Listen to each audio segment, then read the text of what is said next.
bakka mana isiin huccuu gurgurtu hajjattu kanarrattillee yaaboo namni arraan tana beekaa dhugaan arraan tana hayni arra shaayinni arra haqa dide boru shaahida dida namuu qabrii dukana san kophaadha deemna achirrattiin huccuu isiin gurguru jirtuurrattiin gastii ol seenee arafaat akkami nagaa fayya qabda jirtaa jeeni nagaa isiin jennaan arafaat waan barbaaddu fudhadhu huccuu san keessaa anaan maallaqa kafala sirra jeeni huccuu san fudhattee wanti lakkoo isaa sarraafaanatti erganii huccuu isii kafale eega gaafa sanirra gartee yoonin an arraata kana booda an miciyyoo san miidhadhaaf au miciyyoo san ummata oromoo kana gartee doorsisuuf waan takkaaf an waan san keessa ga'e ilmoodhan dhalee harkaa qaburra binaa deebisa antanaa achitti nama meeqarrattillee wanni maqaana kaastanii isiin akkana ijoollee su'uudii ijoollee maaree jettan takka hin jirtu yoo tabiraata jiraattu taate sagaleedhan ragaadhan ol baafadha.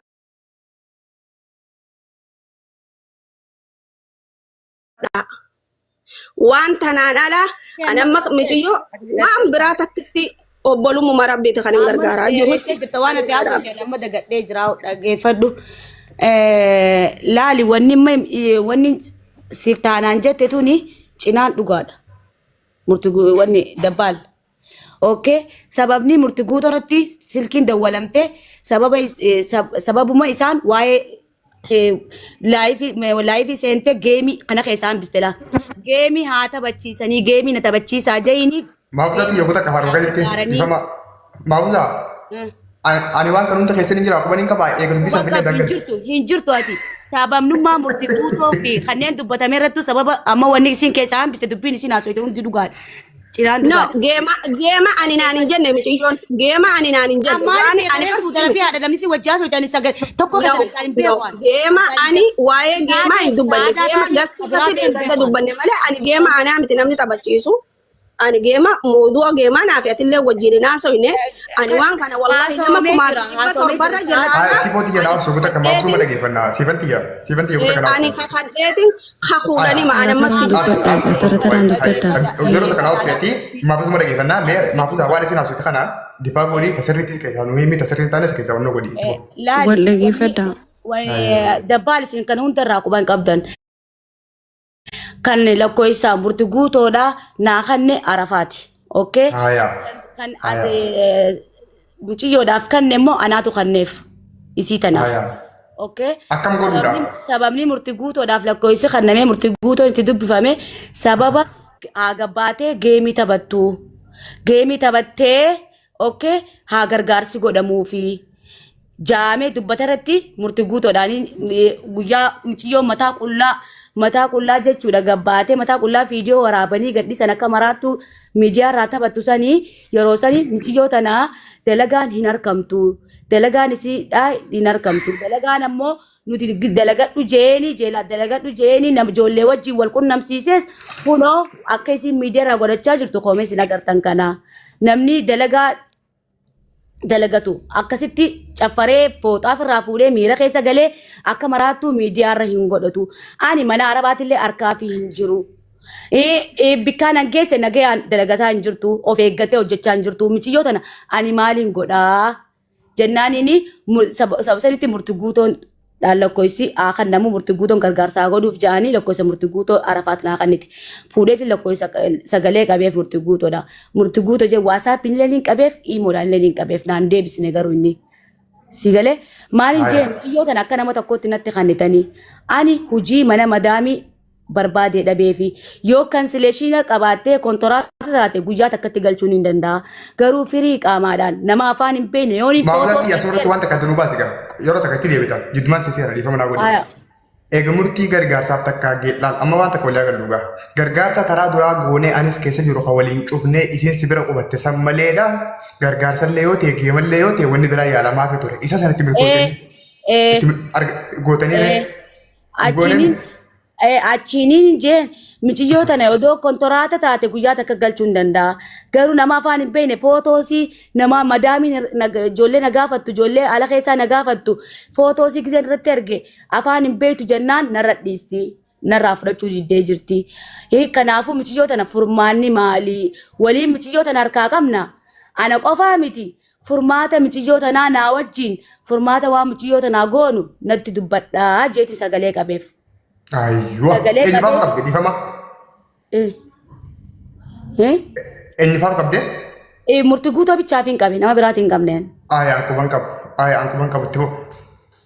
Naan deebisne murtii guutuu illee naan deebisne. Hoggusaniin jedheen siifanii muciyyoo tanaan sagalee meeqa qabee fi naa deebisne guyyaa biraa isiin dawwallaan sagalee qabee fi illee naa deebisaa hin jiru jeen. Akka inni naa deebisaa hin jirre itti himee isii tanatti illee itti himee muciyyoo tana jidduu mana madaamii tokko harkeef. Mana madaamii kan harkeef waa hundaa asirratti naasa'an. Okay, namni jechuudha mana madaamii dhiisiiti. Mana madaamii dhiisi manuma xiqqaa nuti gallu kan birciqoo gubbaan tarkaanfatu. Birciqoof jalaa hin fuun. Kana neksii lafa buuteef jalaa hin fuun. Saanaatti nyaateef jalaa hin fuun. Akka kaddaamaatti ciistee silkii isaa 24 janajjantu. Joolleen ani fidee dalagaa galchu miskiinaan fidee biyyarraa dalagaa galchu teessee ergattu. Joollee tanaan nyaata godha. Joollee nyaata gootee jechuudha. Isitti kadhatee nyaata joollee waliin nyaatanii kaanii. Deebitee dhiira jechuun ijoollee arsiidhaa dhiira ijoollee arsiidhaa silkiidhaan janajjantee beelaan qaba. Saandushii barbaada jettee saandushii abbaa lama fidanii fi jalatti mana kiyya jalatti gabbuutee irraa fudhattee ijoollee bira nyaatte hojii ijoolleedhaaf hin qoodiin maqaa ijoollee wajjin nyaata nyaatte mana keessa. Sani ijoolleen dhuftee natti himte maafuusa muciyyoo nyaata nuti goonee nyaata waliin nyaanne beelaan qaba jettee nama kadhattee gabbuutee fudhattee dhuftee. Odoo kuni feetanii nuuni jin nu biratti nyaattee jettee ijoollee natti haasoyti. Ani hin amanne ijoollee kijibarra kaayan jeetumaan callise. Saniin booda deebitee ammallee ijoolluma teenya ijoolluma argee taas keessa jirtu tala dhalaatiin ani beelaan na jira saandushii naa talabii jettee sagalee qabdeef silkii irratti dawwaltee maal jetteen ammaas murtii dabbaan alaan jira beeltiin ajjeefteetiin ala jira abaayaa moolii duraan jira. Okay? Saandushii naatalabii waan hin nyaadu naa kannii jettee miciyyoodhaan. Hoggusanii miciyyoon bayaan of bira yaamtee jechuudha. Bayaan ittillee himanii an dubbii tanarraa quban qabu dhaggeeffatu dabbaan. Narra dawwalee bayaan. Narra dawwallaan akkuma nattuun himne akkuma nagayaatti nagaa fayyaa nagaafatee arafaa teessa jirti naan jee. Yeroo san hojiirraa madaamiin deebistee beekatu dabbaan. Maaliin jeen bayaaniin amma dalagaa nan galchisanirraa amma madaamiin dalagaarraa deebistee kunoo dhuftee mana jirtiin jeen. Dubbiin soba ta'uu garraa waan takka oduu natti himini duubarraa hin dhagee malee silkiin irra cufatee khalaas okay naan jee bayaan. Okay, fayyaan aadaa silachuu. Hayya. Silachuu fayyaadhaa. Amma waan isin haasoftan kana hunda isaa ammoo waan dhaggeeffatu irraa quban qabu kanaaf. Dabbaan dhaggeeffadhu. Dubbii haaree.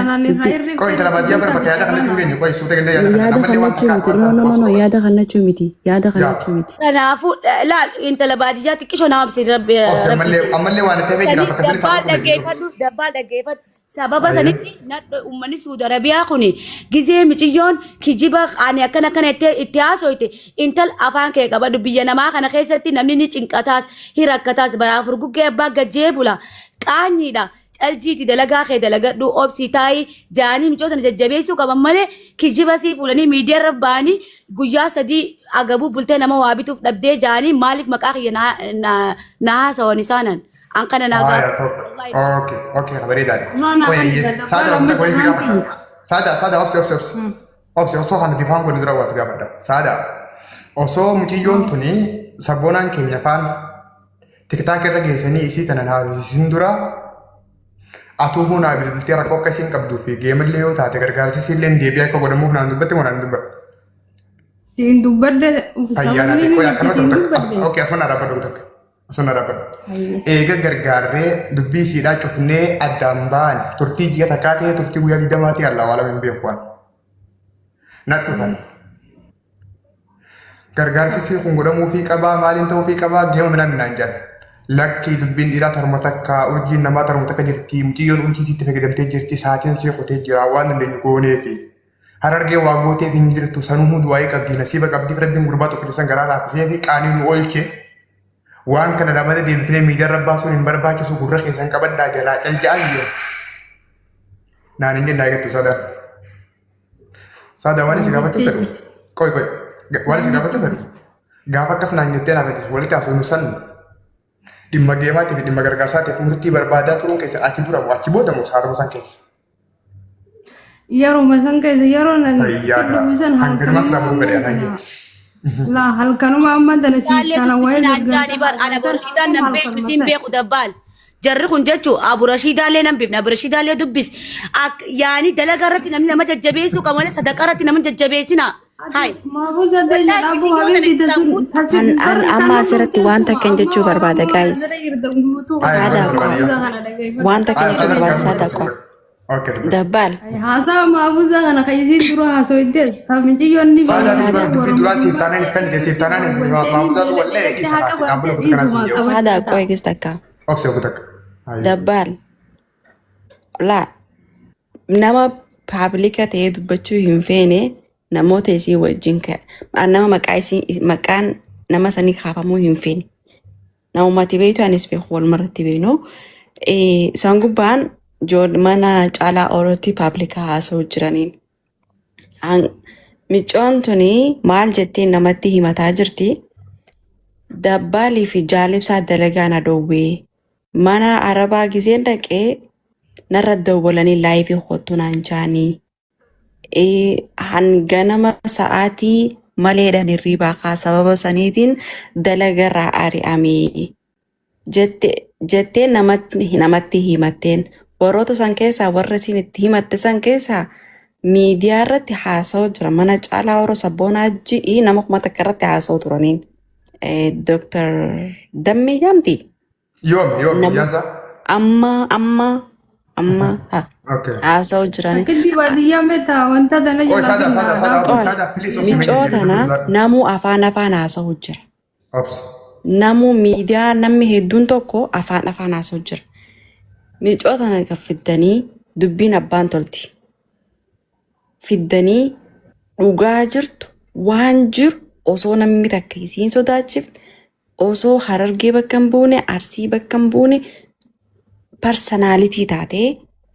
personality taatee dubbii kana xumuruu qabdi. Maafusas ta'e saadas ta'e siintaanaanis ta'ee namuu keessaa bahee haqni dhugaa jiru haqa bareede namu wanni qaaxiraa taa'uuf dalagaa fi dhiisee taa'u jiruuf uummanni kunis dalagaa mana madaamii dhiisee kaan gaala dhiisee kaan kiliinikii kaan kaampaanii dalagu jiru kaampaanii isaa dhiisee namu asirra wanni yeroo gubu jiru dubbuma micootanaa karami baatiidha namu ilaalu jira.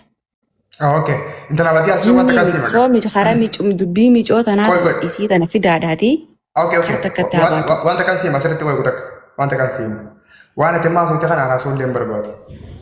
Ayyuu yoo kutak haas. Murtugudooni nama tokko jala buusa. Okay, ni galchina ni wayi kutak ayya. Intala batii waan ati mana gaafatte kana an deebisuu illee hin barbaadu. Namoota ati maqaa yaamte kana maqaa isaanii illee kaasuu hin barbaadu. Ani waanin bakka biraatti irraa qabuu fi waanin bakka biraatti suguluu barbaadu waan ati hin qabne keessa fayyadamee suguluu barbaadu. Agendaa atikitti kanaa fi warra agendaa kana harkaa qabu kanaa fi waan amma isaan haasaa jiran kan hunda isaa innis hin dhageeffadhu hin hordofullee jalaa illee hin qabu hin dubbadhu maqaa isaanillee iyyaa. Bajammaraa gizee Arafaat namni gara miidiyaa fide eenyuun dura ana. Namni intala tana fuudhee na fide ijoollee lamaan tana. Akka dhiiraatti miidiyaa gubbatti haasonnee waan dandeenyu goonee fixanne. Yoo dabbaaliitu Arafaat tana dhimma gargaarsaa saniin dura nambara sii qaba namni jiru jiraate ani niin kakara tokko. Yoo dabbaaliitu eega gargaarsa san zakii muciyyoo saniif godhee mana sanii baatee mana ijoollee Harargee dhaqee booda guyyaa takka sagalee, guyyaa takka barreeffama, guyyaa takka bilbila Arafaatiif dabbaal godhee jira namni jiru jiraate ani niin kakara lama.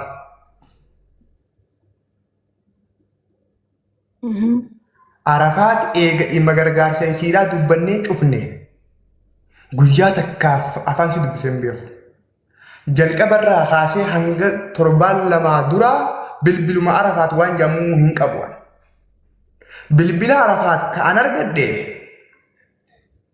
eega maafuzaa fi dubbii amma murtii jaantanaa fi siiftaanaan tumpaan olii gaxoofanii lakkoofsa murtii hunda walii sheer godhanii booda.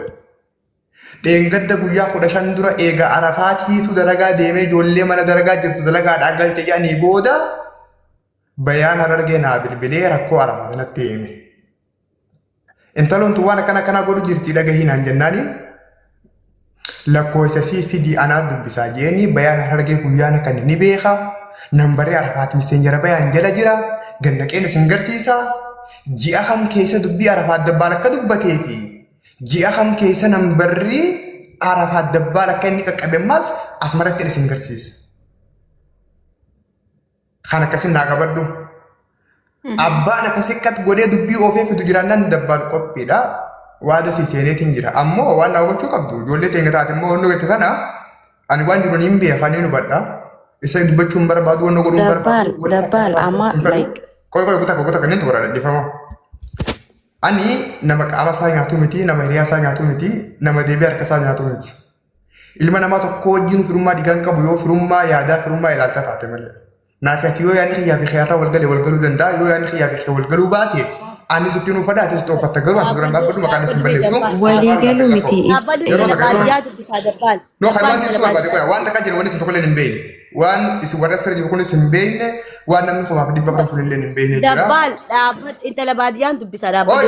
Oy maamila xiyya barraa dubbatu jira goota kanaaf waan isin na gaafattee fi waan isin nama itti kanarratti waan san dubbachuu illee hin barbaadu narra akka jalqabamtu sin barbaadu maqaa saahiboota kiyyaatti attaak hin godhu dhimmi kiyya guddaan dhimma Arafaatii fi warra Arafaa tana fidee qofa namni tapha biraa taphachuu barbaadu jiraannaan saatii barbaachisaa ta'etti jalaa hin qaba ammaaf ammoo hin qophii miti biyya tikaafte immoo Arafaatu nuuf fidii yoo dandeesse bakka barbaadde nu geessi eenyu akka isii miidhee fi eenyu akka dargaa isii dhoorgaragaa wajjin haasa'uu dandeenya. Dabbaal garuu ammatti namoota kalee wajjin ture dubbachuudhaaf qophiidhaan itti dhiifama naa godhe.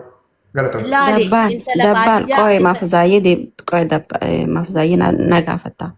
Dabbal waan jiru hundaa'uun hin beeka. Nutillee wanna hirriba keenya dhiifnee fi teenyee isinitti haasa'uu jirruuf dubbii tana keessa kaleessa seen.